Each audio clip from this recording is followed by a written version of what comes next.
when a tall man in a gray hoodie walked quietly through Terminal D at Chicago O'Hare Airport on a cold January morning, nobody looked twice. He had a cup of black coffee in one hand, a boarding pass on his phone, a carry-on bag over his shoulder. No jewelry, no entourage, just a man trying to catch a flight. But one security guard looked twice, and then he walked over. The guard's name tag read, Brendan Kowalczyk. Arms crossed, chin up, voice sharp enough to cut through the noise of the whole terminal. "Hey, stop right there." The man in the hoodie stopped. He turned around slowly, because he had been here before. Not in this airport, not with this man, but in this exact moment. He had been here more times than he could count. The guard crossed his arms tighter. "We've had a report," he said. "Someone matching your description, acting suspiciously." And the man said calmly, "I just walked through the terminal. I have a boarding pass. I have a ticket. I am going to my gate." "I need you to come with me," the guard said, "for questioning." People started to slow down. A woman with a toddler, two businessmen pretending to look at their phones, and one 15-year-old boy standing by a vending machine with a bag of pretzels, frozen completely still, watching. The man in the hoodie reached into his pocket. He pulled out his ID. And that is when the boy by the vending machine did something that would change everything. He pulled out his phone. He pressed record. What he captured on that cracked screen over the next 4 minutes and 37 seconds, and what a tiny security camera blinking in the corner of the terminal had already been recording the whole time, would expose a lie so carefully constructed, so deliberately planted that it reached all the way back through 9 years of trust to a betrayal nobody saw coming. Because the man in that gray hoodie was not just any passenger, he was Michael Jordan. And the security guard who stopped him had no idea that someone had used him, that a fake complaint had been called in before Michael even entered the corridor, that the body camera on his uniform had been switched off on purpose, that someone who sat at Michael's private table, someone who had been trusted with the most personal details of his life, had handed his location, his travel plans, and a description of exactly what he was wearing to a man who wanted to hurt him. None of that was known yet. Not that morning. Not on the day the story broke. Not even when the world found out Michael Jordan had been stopped in that airport and the whole country started talking. The full truth. The name of the person who set it all in motion, the 9-year secret buried inside a shell company, and the phone call Michael made late on a Tuesday night in February that nobody expected. That did not come out until the very end. And it will change the way you see every single part of this story. Stay with us. Because what happens next, you are not going to see it coming. The camera sees everything. That is the first thing you need to know. High up in the corner of Terminal D at Chicago O'Hare International Airport, tucked between a smoke detector and a dusty ceiling tile, a small security camera blinks its tiny red light once every 3 seconds. It has been blinking like that for 6 years. It has seen thousands and thousands of faces pass beneath it. Tired faces dragging roller bags at 5 in the morning. Happy faces running towards someone they love at the arrivals gate. Faces wet with tears saying goodbye. Faces breaking into smiles saying hello. The camera does not judge any of them. The camera does not decide who looks right and who looks wrong. It does not have feelings or opinions or fears. It simply watches. It simply records. It simply tells the truth about what it sees. On the cold morning of January 14th at exactly 7:52 a.m., the camera watched something it had never seen before. Michael Jordan walked through the airport like he always did, quietly. Most people would not expect that. Most people imagine that a man like Michael Jordan moves through the world like a parade. They picture the crowd splitting open like a curtain. They picture the whispers spreading from person to person, the phones lifting like a field of sunflowers all pointed the same way. And yes, sometimes that happened. Sometimes someone spotted that famous face and the whole terminal rippled. But on this particular Tuesday morning, Michael had done something he almost never did. He had dressed to disappear. A plain gray hoodie, soft from many washes, nothing written on it. Dark blue jeans, simple white sneakers. A black cap pulled low enough that the brim threw a shadow over his eyes. No jewelry, no entourage, no assistant 2 steps behind him. Just one carry-on bag, black, compact, a single silver zipper, slung over one shoulder. A boarding pass glowing on his phone screen. A cup of black coffee warming his left hand. He was flying to Phoenix for a private meeting. He had told almost no one. He liked it that way. He liked the feeling of just being a person in a hallway, anonymous, uncelebrated, free from the weight of his own name. 59 years old, and he still craved that quiet more than almost anything else. The roar of the crowd had been the soundtrack of his life, but the silence of an ordinary morning, that was the thing he had never been able to hold on to for long. He had just passed the large blue sign that read, Gates D14 through D22, when the silence ended. "Hey!" The voice came from behind him. Sharp, loud, slicing right through the low hum of the terminal the way a drop tray cuts through a quiet cafeteria. Michael stopped. Not because he was startled, he did not startle easily, but because something in the sound of that voice told him exactly what kind of moment this was going to be. He turned around slowly. The man walking toward him wore a blue uniform and a name tag that read, Brendan Kowalczyk. He was built wide across the shoulders, maybe 40 years old, with close-cropped blonde hair going gray at the temples. His arms were crossed over his chest. His chin was lifted. His eyes were steady and already decided about something. The way eyes look when the conclusion has been reached before the conversation has started. "I need you to step over here," Brendan said. He pointed toward the side of the corridor near a row of plastic chairs bolted to the floor. Michael looked at him. Not with anger, not with surprise. His face simply went still, the way a lake goes still in the seconds before a storm arrives. This was something he had learned over a lifetime of being a black man, in spaces that were not always ready for him. When the world wants to see you react, the most powerful thing you can do is stay quiet. "Is there a problem?" Michael asked. His voice was low and even. "We've had a report," Brendan said, "of someone matching your description acting suspiciously near the gate area." The word suspiciously dropped into the air between them like a stone into still water.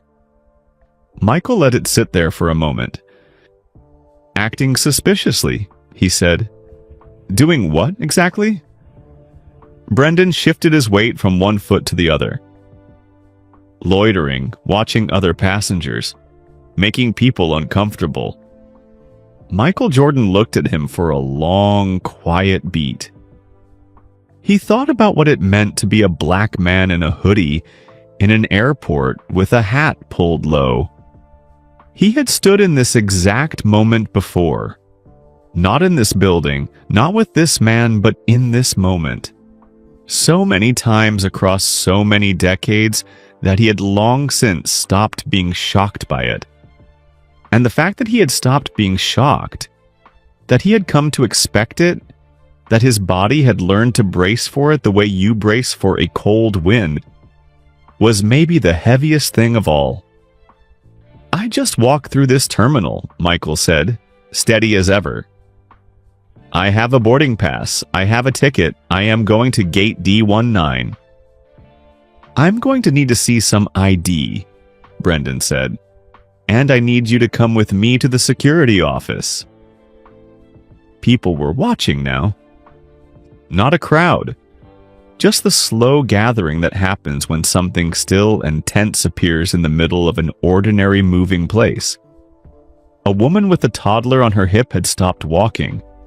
Two men in business suits pretended to check their phones but had not looked at their screens in 30 seconds. And near a vending machine about 20 feet back, a teenage boy, maybe 15, wearing a basketball jersey, a backpack on one shoulder, a bag of pretzels open in his hand, stood completely frozen. His eyes were wide. He was watching Michael the way you watch something you know will matter, even if you cannot yet say why.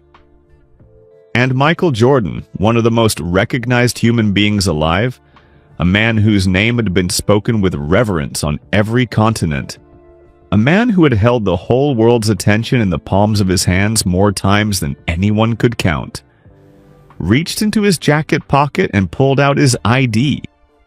Not because the law required it, not because he believed the stop was right, but because there was a 15-year-old boy behind him with wide-open eyes, and Michael understood that whatever that boy saw him do next would be carried inside that boy for the rest of his life. Brendan Kowalczyk took the ID. He looked at it.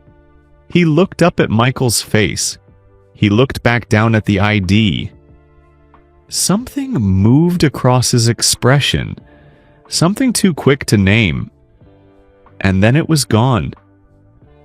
He said nothing. Up in the corner of the terminal, the tiny red light blinked once. The camera was recording, and somewhere behind all of it, behind the fake complaint, behind the turned-off body camera, behind the name that had been whispered to the wrong person, a truth was already waiting to be found. This story was just beginning. 3 days before Michael Jordan walked through Terminal D, a woman named Patrice Delacroix Webb sat alone in the break room of Chicago O'Hare's security contractor offices and stared at a memo on her tablet like it had personally offended her. The break room smelled like burnt coffee and old carpet.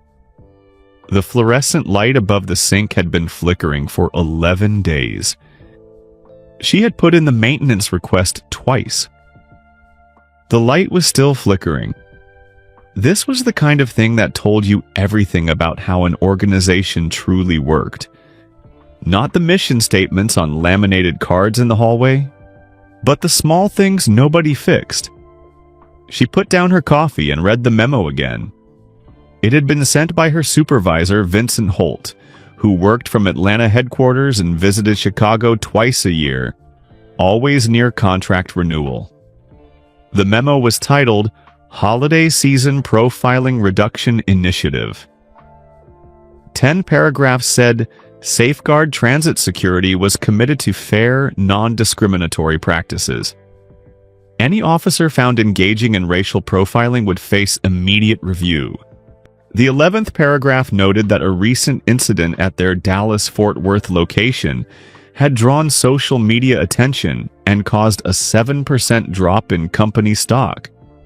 Patrice set the tablet face down on the table. She was 51 years old, 22 years in airport security, starting at Memphis International, earning 3 promotions, surviving 2 corporate mergers, a master's degree finished in stolen hours between night shifts and school pickups, in the long years after her husband Gerald died at 44, leaving her with 2 children, a mortgage, and a grief she never had enough quiet to sit with fully. She also knew Brendan Kowalczyk. Brendan had been on her team for 4 years. She believed he was not a cruel man.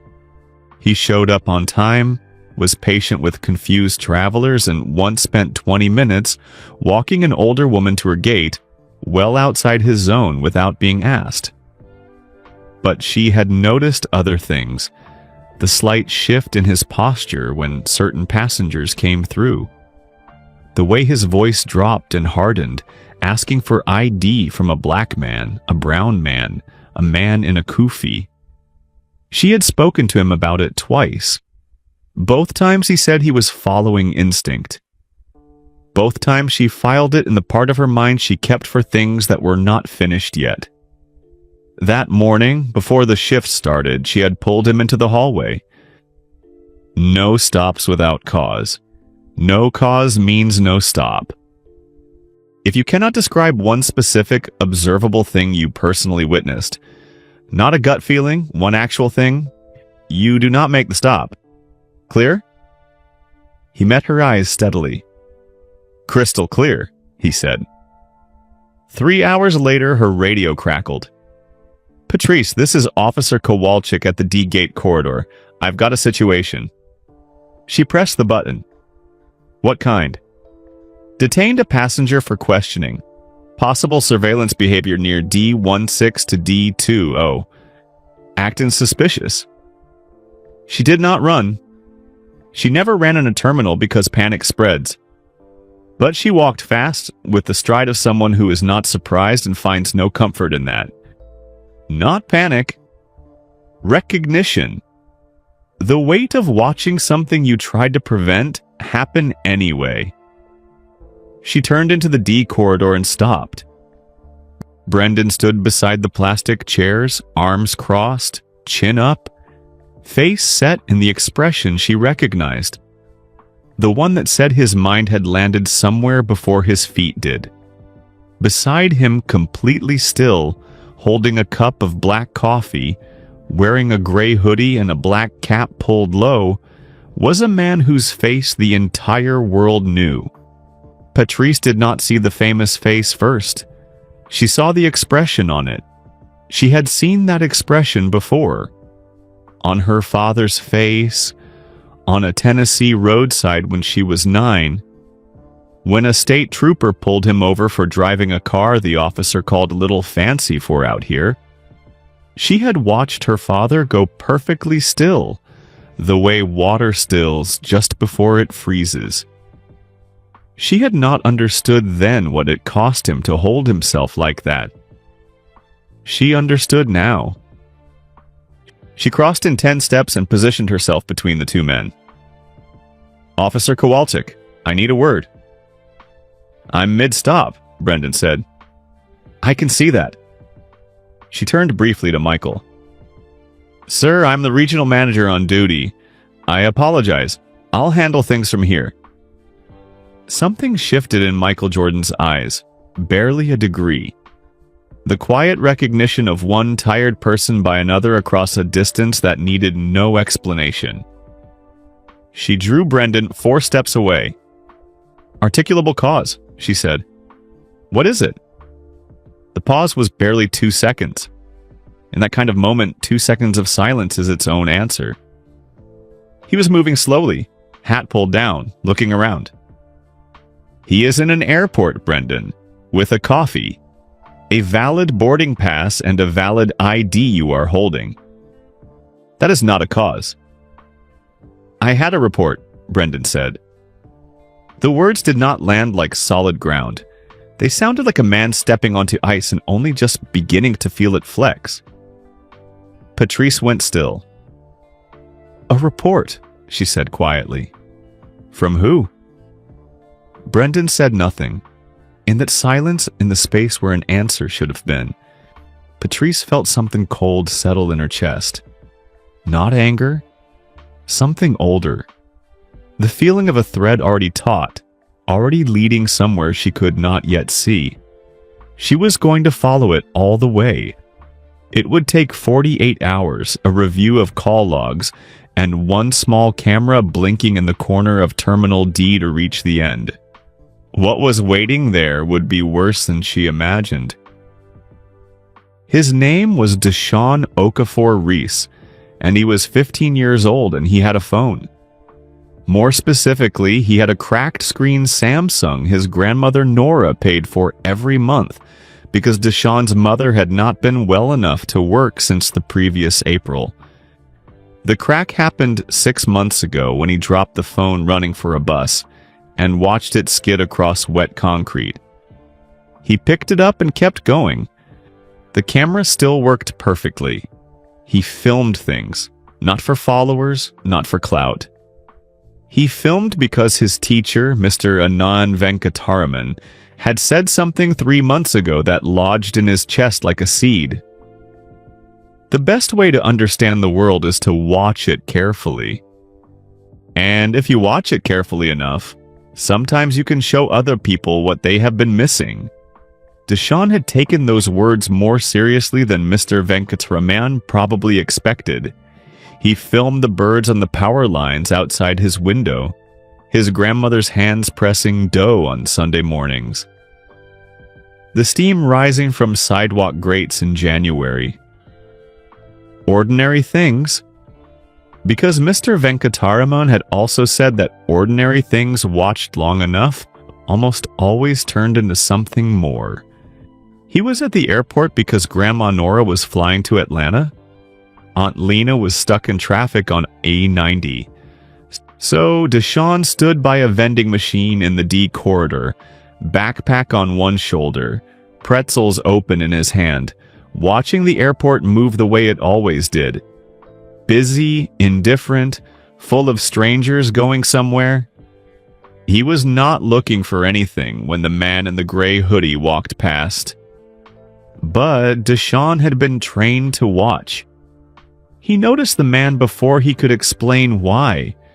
The easy, deliberate way he moved, like someone who had made peace with the ground beneath him. The black cap pulled low, the coffee cup, the boarding pass glowing on the phone screen as the man passed close. Then the voice came from behind him. "Hey, stop right there." Sharp, official, the kind of voice that slows everyone nearby down. Deshaun watched the security guard cross the corridor. He watched the man in the gray hoodie stop and turn around. Slowly, deliberately, the way someone turns when they have been here before. Arms crossed from the guard. Words passed between them. Deshaun caught, acting suspiciously. He caught, "Step over here." He caught the man say quietly, "I have a boarding pass." And then the man turned slightly just for a moment, and Deshaun saw his face clearly under the brim of the black cap. Something dropped through his chest like a stone through cold water. He knew that face. He had known it his whole life. It lived on a poster on his bedroom wall, slightly curling at the corners, sun-faded, belonging to his father before his father became a subject too heavy to bring up at dinner.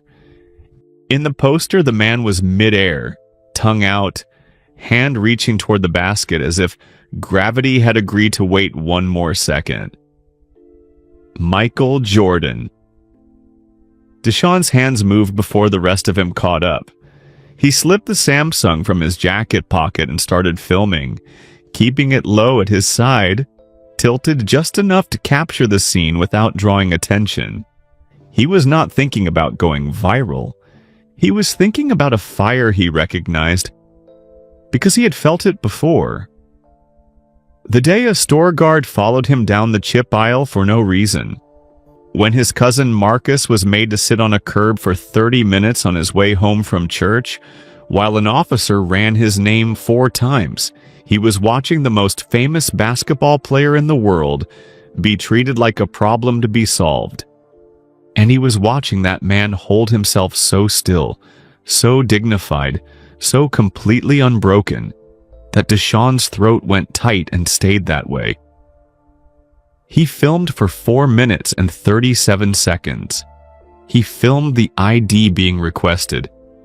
Michael reaching into his pocket, unhurried, handing it over with the quiet confidence of a man who knows who he is even when someone is trying to make him forget.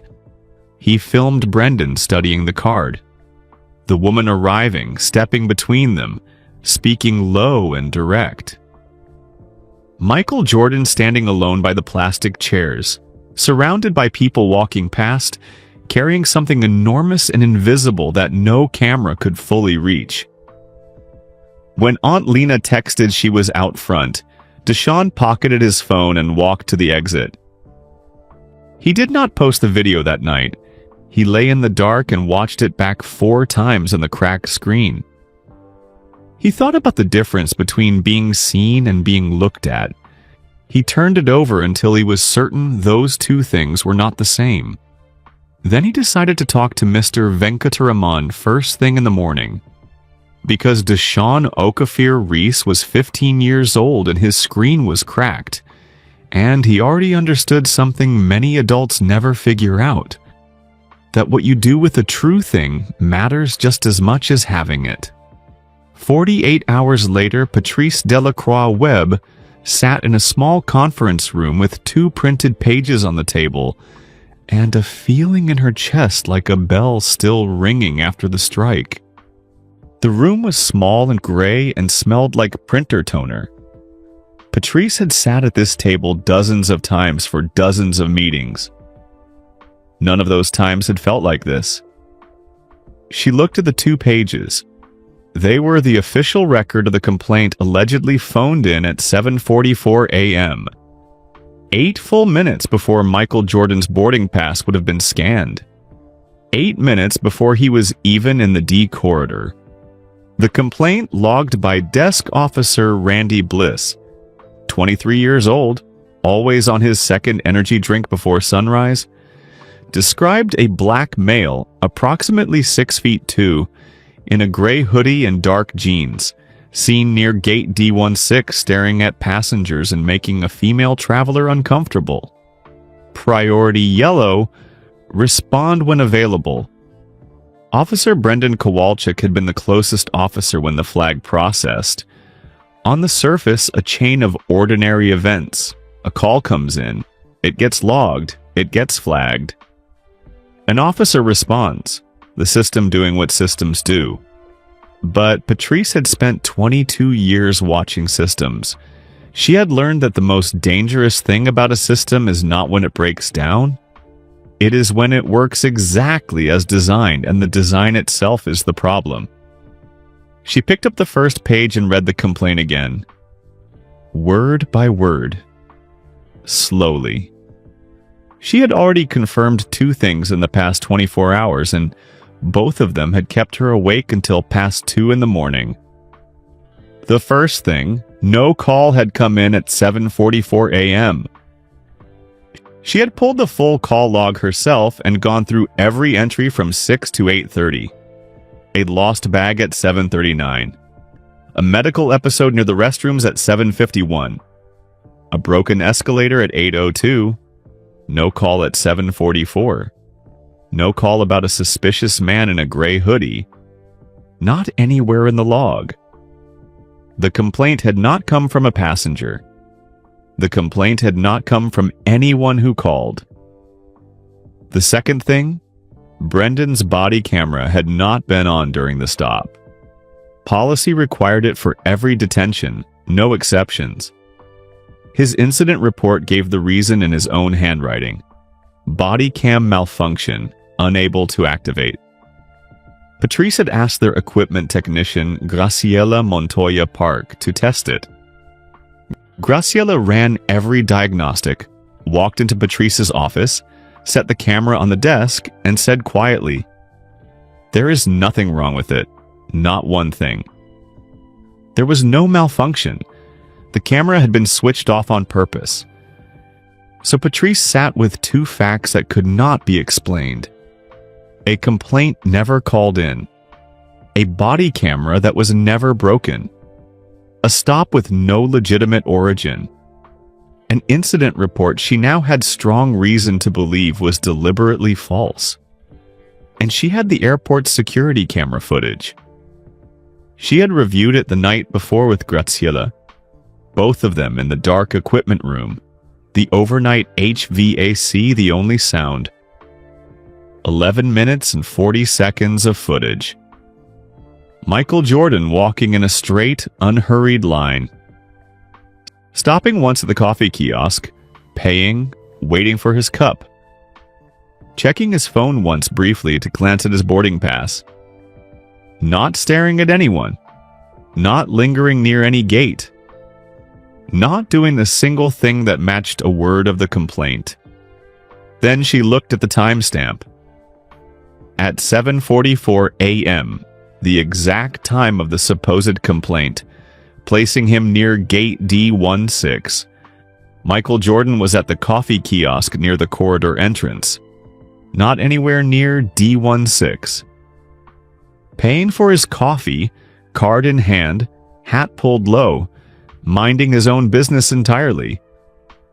Someone had invented the complaint before he even reached the area he was supposedly causing trouble in. Someone had written a false report to give an officer a reason to stop him. Someone had planned this.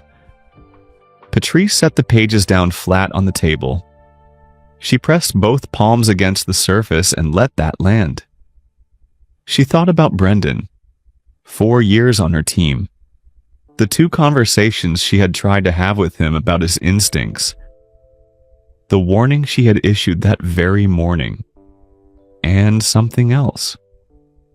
A detail she had not thought twice about until now. Last week, walking past his locker as he closed it, she had caught a half-second glimpse of something tucked inside the door. A small printed photograph. She had not seen what it was. She was thinking about it now. She picked up her phone, called HR, called legal, then called Vincent Holt in Atlanta and used a phrase she had used only once before in 22 years. One that meant, in their protocol, touch nothing, say nothing, wait. She said, "We have a documentation integrity issue, level 3. She heard Vincent go very still on the other end of the line. That kind of stillness that is not quiet. It is the sound of someone understanding that something has gone seriously wrong, and that it is now also their problem. Outside the window, the planes kept moving. Luggage carts hummed across the tarmac. Gates were announced over the PA system in the calm, unhurried voice that airports always used no matter what was happening. The world just kept going. The little red light in Terminal D kept blinking, and somewhere across the city, a 15-year-old boy with a cracked phone screen was sitting in a video production class, about to pull on the same thread Patrice had just found. From a completely different end. Anand Venkataraman was the kind of teacher who arrived at school before the janitors. He was 43 years old, Tamil American, the son of 2 engineers who had wanted him to be a third. He had gone to Northwestern for documentary film instead, turned down a Los Angeles production job that would have paid 3 times his teaching salary, and never looked back. He drove a 2014 Honda Civic with a cracked dashboard. He bought classroom equipment with his own money when the district budget was cut. He graded papers on the bus home. He believed in his students with a kind of ferocity that occasionally made other teachers uncomfortable, as though caring too much was a thing to be suspicious of. When Deshaun appeared at his classroom door at 7:20 a.m., backpack on one shoulder, face wearing the careful expression Mr. Venkataraman had learned over 11 years to recognize, something real had happened. The teacher set down his coffee. "Sit down," he said. "Tell me." Deshaun sat. He told him everything. The airport. Saying goodbye to Grandma Nora. Aunt Lena stuck in traffic. The man in a gray hoodie who passed him at the vending machine. The voice. The stop. The moment he recognized the face under the cap. And then he held out the phone. Mr. Venkataraman watched the footage without speaking, once through, then again from the start. When it ended the second time, he set the phone on the desk and looked at Deshawn the way he looked at students when deciding between the easy thing and the true thing. He always chose the true thing. It was why students loved him and why certain parents did not. "You didn't post this," he said. Not a question. "No," Deshawn said. "Why not?" Deshawn was quiet. Not the quiet of someone without an answer, but someone making sure they gave the right one. "Because I didn't know yet if it was the right thing to do. I didn't want to do the wrong thing just because I was angry." Anand Venkataraman had been teaching for 11 years. In that time, he had seen students do brave things and careless things and occasionally brilliant things. He could count on one hand the moments that had genuinely stopped him cold. This was one of them. A 15-year-old boy had captured something that could have gotten him hundreds of thousands of views and had sat on it for 2 days because he was trying to figure out what integrity looked like.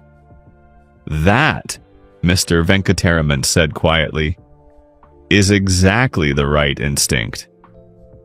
He leaned forward. "You have something true. The question is not whether to use it.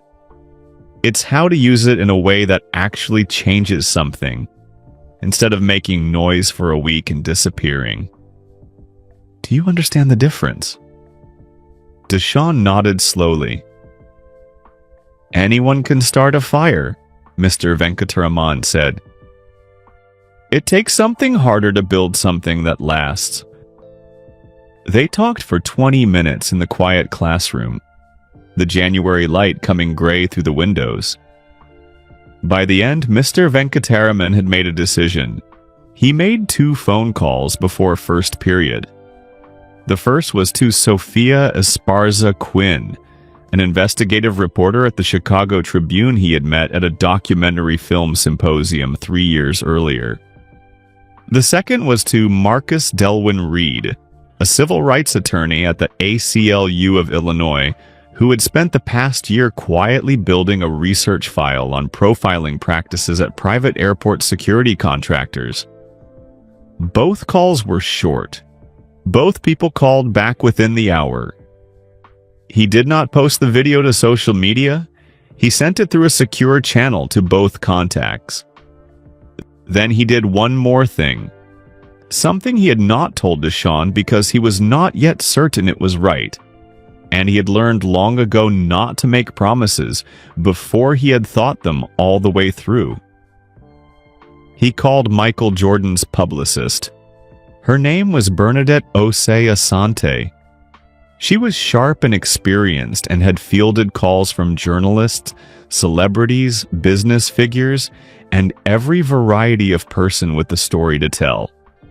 She was not accustomed to calls from high school media teachers on the west side of Chicago, but something in Mr. Venkataraman's voice, its quietness, its precision, its complete absence of any need for credit, made her stay on the line and listen all the way to the end.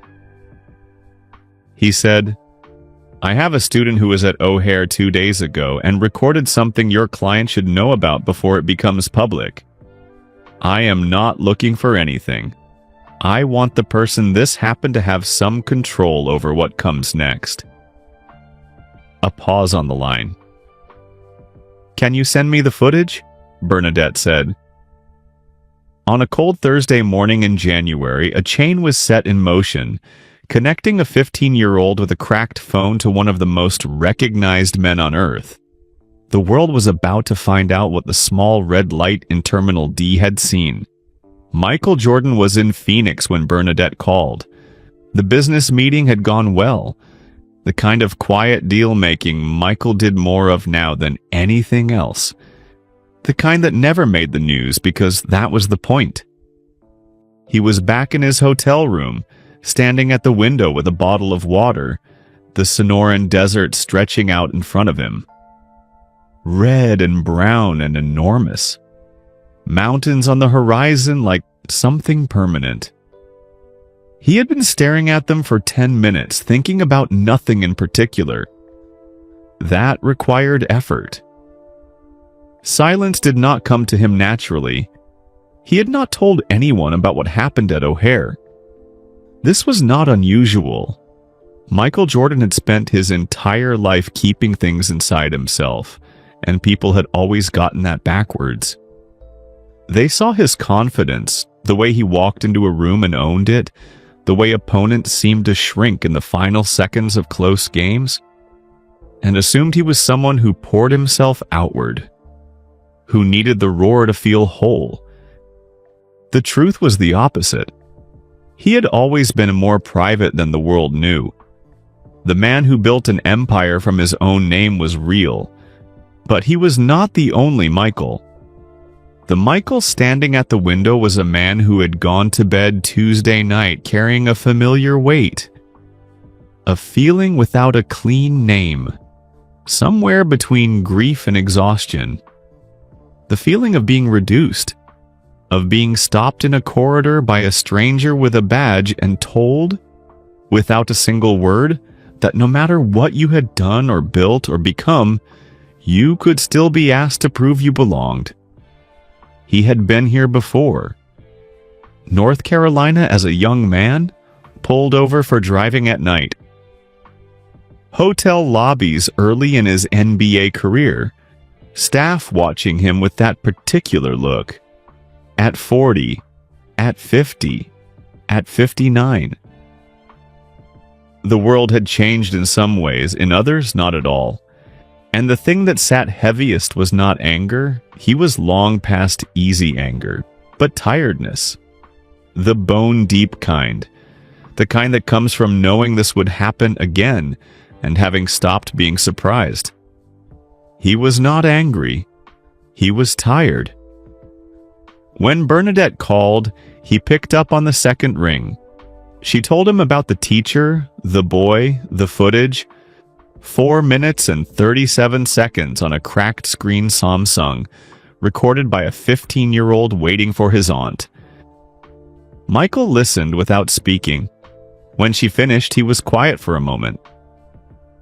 "The kid didn't post it," he said. Not quite a question. "No, he held it 2 days. He went to his teacher first." Michael looked out at the desert. "How old?" 15. He was quiet again, long enough that Bernadette did not try to fill it. "What does he want?" he asked finally. Not with suspicion, with genuine curiosity, the kind that comes from having been burned enough times to know that most people who bring you things want something back. "Nothing," Bernadette said. "From everything Mr. Venkataraman says, the boy just thought you should know. He wanted to make sure if the story became public that you had some say in how it went." Michael had spent 35 years in public life. He knew how to read the angle in any approach from any direction. He could count on one hand the times a stranger had brought him something valuable and asked for nothing. "Tell me about the teacher," Michael said. She told him. 11 years at Marshall Prep. The documentary film degree. The Honda Civic with the cracked dashboard. The way he had spoken on the phone. Measured, precise, no performance in it at all. "There is something else," Bernadette said. "The security manager at O'Hare, Patrice Delacroix-Webb, has been investigating. The complaint was entirely fabricated. No call was ever made. The body camera was turned off on purpose.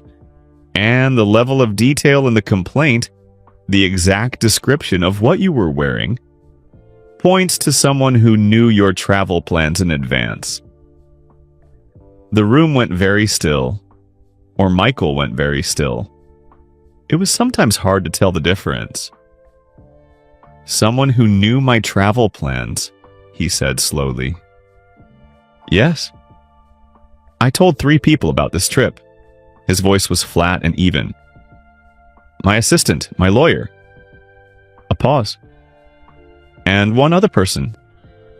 He did not finish the sentence. The silence on the line was the kind that comes right before everything changes. "Set up a meeting with Patrice Delacroix-Webb," he said quietly. "Tomorrow morning, first thing." "I'll make it happen." "And Bernadette." He stopped, started again. "Tell the kid thank you. Tell him I really mean it." Patrice Delacroix-Webb had met powerful people before. In 22 years, she had handled security protocols for celebrity flights, managed incidents involving elected officials, and once spent a very long afternoon mediating between two tech billionaires who had the emotional regulation of second graders. She was not a woman who was easily moved by money or fame, but on a cold Friday morning she sat in the back booth of a quiet restaurant near O'Hare. Low lighting, high-backed booths, the kind of place people chose specifically not to be seen. And when Michael Jordan came through the side entrance with Bernadette Osei Asante and a quiet man named Curtis, Patrice felt something shift in the room she could not entirely name. It was not about fame or basketball. It was something simpler. The presence of someone who had been carrying something heavy for a long time.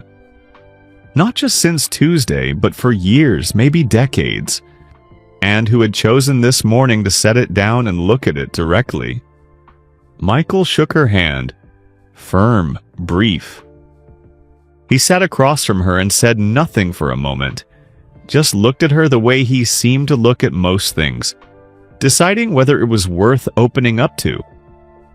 "Thank you for coming," he said. "Thank you for asking," she said. A waitress brought coffee. No one touched the menus. The restaurant was nearly empty. The nearest table was far enough away that voices would not carry. "Tell me what you found," Michael said. Patrice opened the thin folder and laid it out in the order she had rehearsed on the drive over. Not from nerves, but because precision mattered. The fabricated complaint. The call log with no record of any 744 report. The body camera that tested perfectly. The security footage placing Michael at the coffee kiosk 8 minutes before the complaint was supposedly made. The description, gray hoodie, dark jeans, so precise it could only have come from someone who knew what he was wearing before he arrived. Michael listened without interrupting. He held his coffee cup in both hands, eyes steady on Patrice the entire time. When she finished, the table was quiet for a long moment. "The description," he said slowly. "Someone knew what I was wearing." "Yes, that level of detail isn't observed. It's known in advance." "Who knew?" Patrice set her hands flat on the table. "That is what I have been trying to determine. The complaint itself is entirely fictional, but the specific details inside it came from somewhere. From someone who saw you that morning. Or was told." Michael put his coffee cup down carefully. "I know who it was," he said. His voice was the same temperature it had been since he sat down. "I've known since last night." Patrice and Bernadette both went still. 3 people knew about the Phoenix trip," Michael said. "My assistant, Tamara, my lawyer, David Engel, and a man named Roland Fitch." He paused. "Fitch was a former business partner. 8 months ago, I ended a real estate joint venture with him in Charlotte. He filed for breach of contract. The case was dismissed in 3 weeks." Michael looked up. "When it was thrown out, he told me I would regret it, that he would find a way to make things difficult." "You believed him at the time?" Patrice asked. "I thought it was anger talking. Usually it goes nowhere." A pause. "Usually. You think he arranged the stop?" "I think he found out about my travel plans and used them." Michael looked at Patrice steadily. "But that is not the question that has been sitting with me since Tuesday morning." Patrice waited, "Brendan Kowalczyk," Michael said. The name came out quiet and careful, like something being set down gently. Did he know the complaint was fabricated?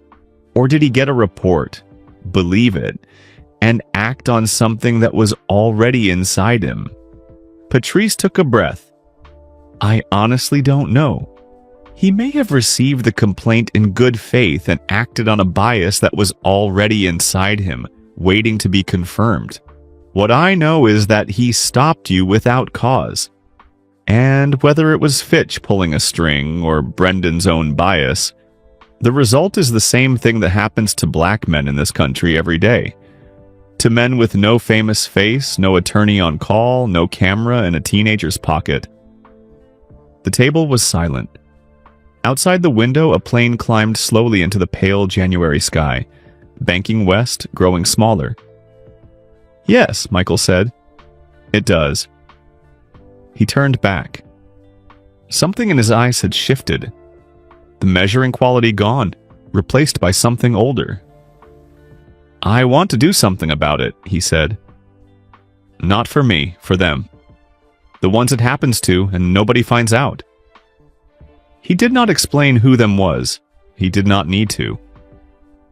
Patrice looked at him for a long moment. Then she nodded slowly and without any theater. Then let's figure out how, she said. The story broke on a Wednesday, 11 days after the incident. It did not break on social media or as a leaked clip. It broke the old way, in print, in the Chicago Tribune, in a 3,200-word piece by Sophia Esparza Quinn, reported over 11 days, fact-checked over 5, and including interviews with Patrice Delacroix-Webb, security camera documentation, a statement from Safeguard Transit Security, and, near the end in paragraph 19, a brief, careful statement from Michael Jordan. The statement said, "What happened to me at O'Hare on January 14th has happened to countless men and women who don't have cameras pointed at them, don't have people to call, don't have resources to push back. I was stopped because of how I looked. The complaint that sent the guard to stop me was false, but the bias that made the stop feel reasonable to someone, that isn't false. That's real. That's something we need to fix. I'm grateful to Patrice Delacroix-Webb for her integrity and to a young man named Deshawn for doing the right thing when he could have done the easy thing." The last two sentences broke the internet. Within 4 hours, Deshawn's name was on news programs in every time zone. Within 17 television programs, 4 newspapers, and 3 documentary companies had requested interviews. Mr. Venkataraman spent Wednesday in his classroom with the door closed, telling each caller the same thing politely but without room for argument. Deshawn and his family would take their time. No exceptions. That afternoon, Grandma Nora sat at the kitchen table with Deshawn's tablet propped against the fruit bowl and read the Tribune article from the beginning. She read it twice. When she finished the second time, she put the tablet down and looked at her grandson and did not say anything for a very long time. Then she said, "Your father would have been so proud of you." It was the first time anyone in that house had spoken his father's name in over a year. Deshawn excused himself and went to his room and closed the door. He sat on the edge of his bed beneath the poster on the wall, the one that was slightly curling at the corners, and stayed there for a while. That same morning, Roland Fitch discovered his name had been passed to federal investigators. He had routed his inquiry about Michael's travel plans through a contact at a chartered travel booking company.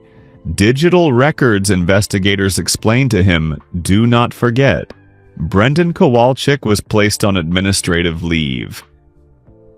He did not speak publicly. His attorney issued a statement saying Brendan had acted in good faith on information provided to him. The investigation would take several months. The findings would not be entirely favorable to either side. Safeguard Transit Security released a public statement 4 days after the article ran. Not the careful, hedged kind. A real one shaped by Patrice's insistence and the legal team's understanding of which way the wind was blowing. It acknowledged the fabricated complaint, announced Brendan's suspension, confirmed the incident report contained false documentation, and committed to a complete protocol overhaul across all contracted airports. Vincent Holt flew in from Atlanta and stood at a podium in a Safeguard conference room and read the statement aloud. He looked uncomfortable in the way that men look uncomfortable when the consequences of a culture they helped build arrive suddenly at their door. Patrice stood at the back of the room. She did not look uncomfortable at all. 3 weeks after the incident at O'Hare, Michael Jordan announced the creation of the Fair Passage Initiative, a nonprofit focused on bias training reform for private security contractors, legal support for individuals subjected to discriminatory stops, and a scholarship fund for students pursuing civil rights law and public policy. The founding donation was $7 million. The initiative's youth fellowship was named for no one famous. It was called the Deshawn Scholarship. Deshawn found out in the middle of fourth period. Mr. Venkataraman came to the classroom door, caught the teacher's eye, and waited in the hallway. He told Deshawn quietly, standing between the lockers while the muffled sound of a class in session came through the wall beside them.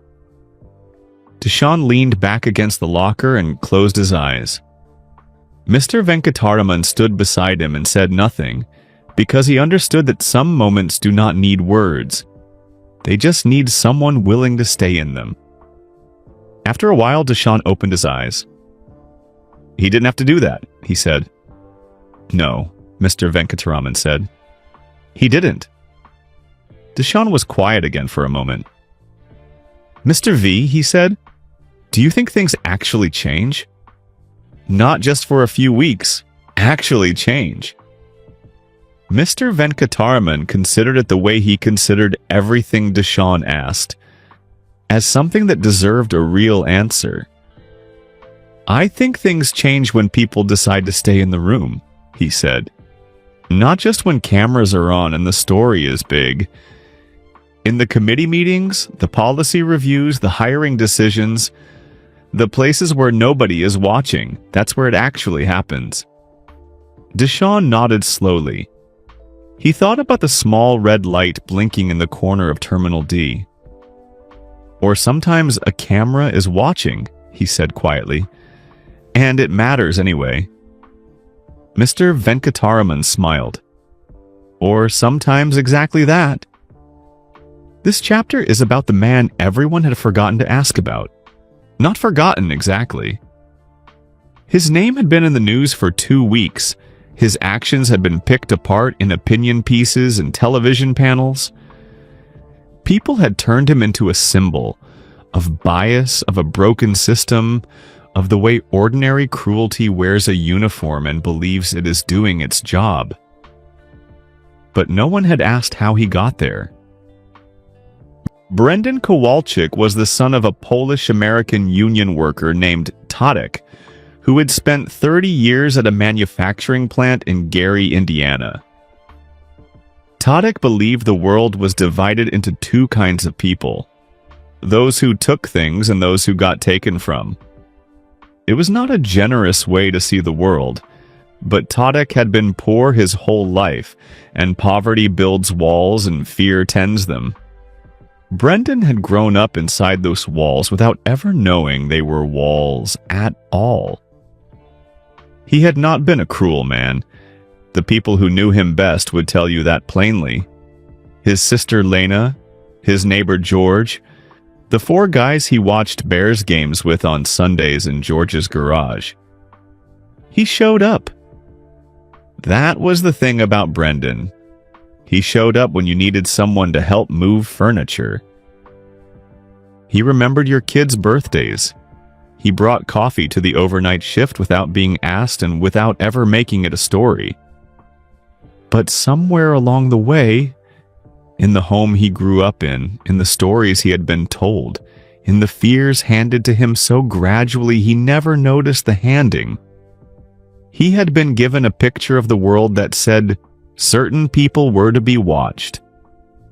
He had never been given the tools to question it. He moved through his life inside that picture the way you move through water without knowing you are wet.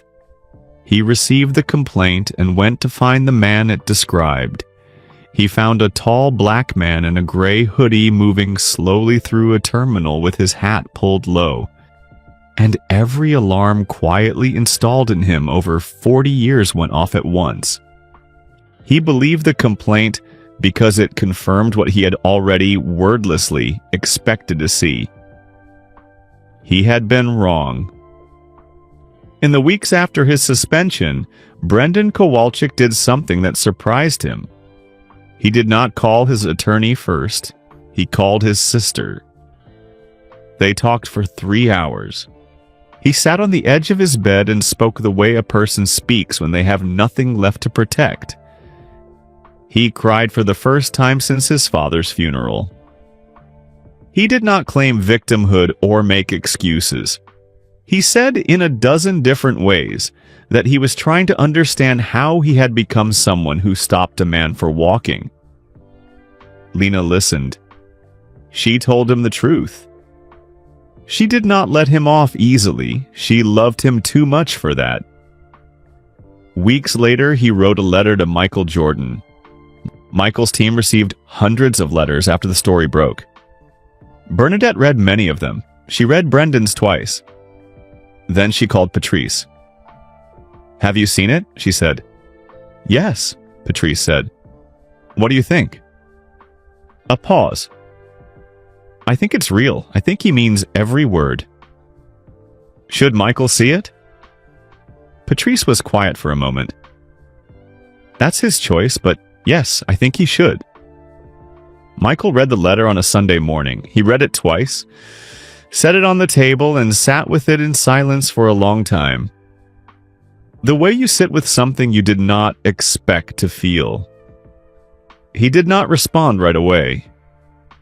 But 3 months later, when the Fair Passage Initiative launched its first training program for private security contractors, a program built to help officers recognize and interrupt the unconscious bias that operates below the level of conscious thought, one of the first men to voluntarily sign up was a 40-year-old former security officer from Chicago. No one made him do it. He enrolled himself.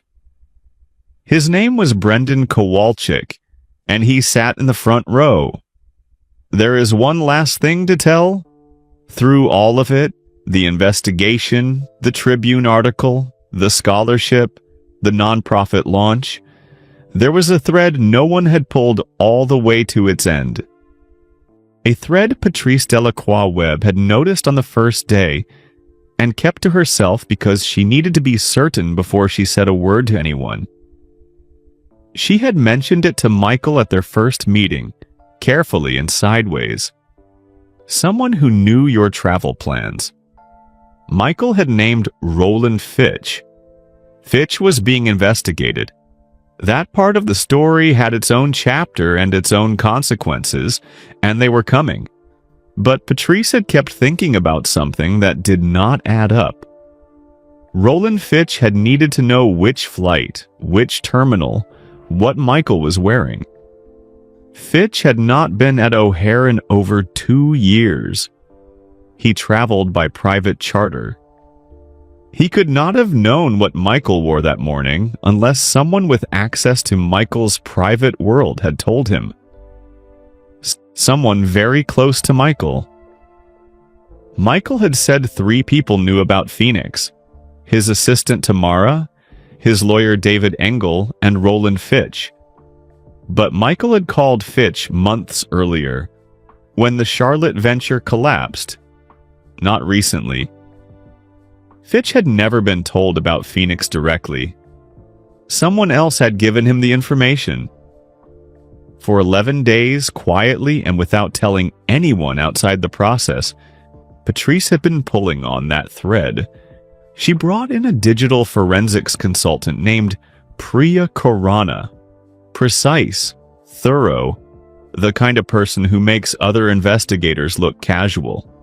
Priya traced the communication chain backward through carrier data records, through the fabricated complaint, all the way to the source of the flight information. It took 11 days. On the 12th morning, Priya sent Patrice a file. Patrice read it twice, then sat without moving for 2 hours.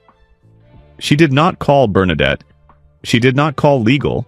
She called Michael Jordan directly. The phone rang once. "I know who told Fitch," she said. The line went completely quiet. "Tell me," Michael said. Patrice took one steady breath. "It was David Engel, your lawyer." The silence that followed was longer, different in texture from the first one, heavier. David Engel had been Michael Jordan's attorney for 9 years. 9 years of contracts, negotiations, private matters handled. He had been at the table for Michael's biggest business decisions. Trusted the way you trust someone who has been inside your world long enough to know where everything valuable is. 9 months ago, the digital records showed, Engel had entered a private consulting arrangement with Roland Fitch's firm, structured through a shell company never disclosed to Michael. For 9 months, he had been feeding Fitch information quietly and selectively. Small things about Michael's schedule and movements. And 11 days before January 14th, the details of a private trip to Phoenix. Which airline, which terminal, what time? And because Tamara always sent David a note on what Michael would be wearing for travel. A description of a gray hoodie on a 6'6" frame. Engel had not arranged the confrontation himself. Fitch had done that, had used the information, reached Brendan Kowalczyk through a contact at the security company, and built the complaint around Engel's description. Whether Engel knew what Fitch planned or had simply handed a weapon and looked away, investigators would spend months on that question. What was not a question, Engel had been selling Michael Jordan's private life, piece by piece, to a man whose only purpose was to cause him harm.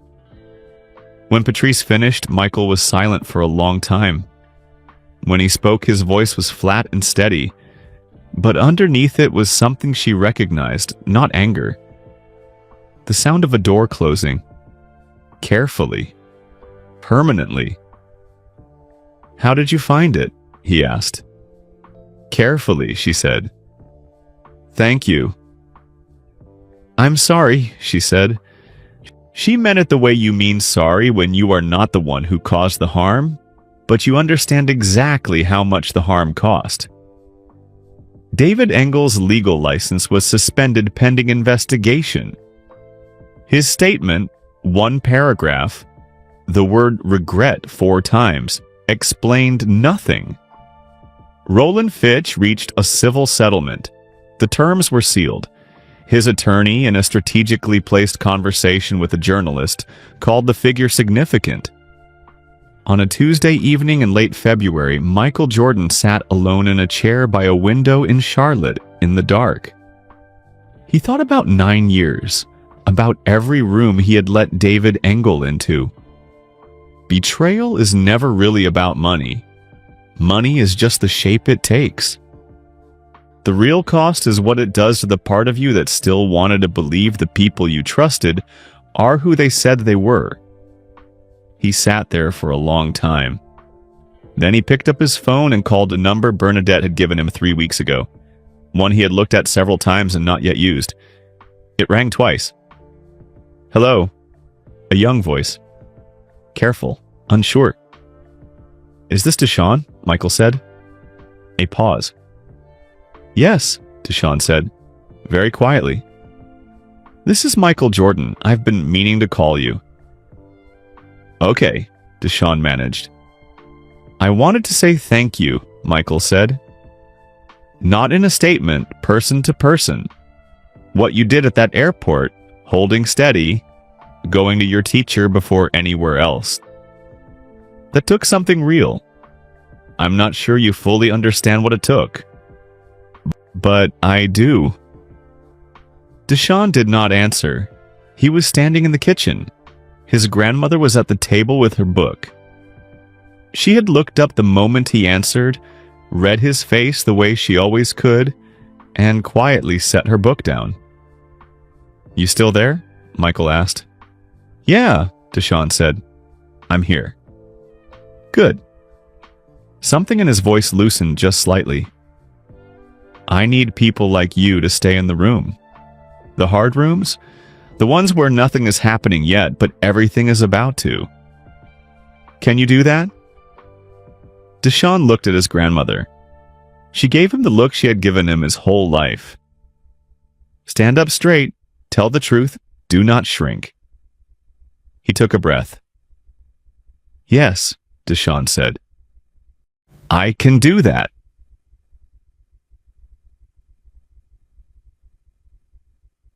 Epilogue. The camera is still blinking in Terminal D of Chicago O'Hare International Airport. Tucked between a smoke detector and a dusty ceiling tile, a small security camera still blinks its tiny red light once every 3 seconds. It saw everything. It saw the stop. It saw the ID pulled from a pocket with steady hands. It saw the woman who placed herself between two men and became a bridge. It saw a teenager hold his phone low and his nerves steady when everything in him must have been shaking. The camera does not know the names of the people it watched. It does not know what became of them. It cannot feel pride or grief or hope. But if it could, if that small red light could feel anything at all, it might feel something close to quiet satisfaction. The kind that comes not from a dramatic ending, but from the knowledge that the truth was seen and kept and used with care. Because the truth does not need to be loud to matter. It just needs someone willing to look closely enough to see it. And on a cold January morning in Terminal D, someone did. And that is the full story of the morning a security camera exposed the truth that one man tried so hard to hide. Before you go, drop a comment right now and tell us where you are watching from. We have people tuning in from all over the world, and we love seeing where our family is. Whether you're watching from New York or Nigeria, London or Los Angeles, Mumbai or Mexico City, say hello down below. We read every single one. If this story moved you, hit that like button right now. It takes 1 second and it helps this story reach someone who needs to hear it today. Because kindness spreads when good people share it. And that is exactly what this channel is about. And if you are not subscribed yet, hit that subscribe button and ring the bell. We tell stories like this one every week. Stories about dignity, about truth, about ordinary people who do the right thing when it would have been so much easier not to. You do not want to miss what is coming next. Now click the video appearing on your screen right now. We picked it just for you, and we will see you there.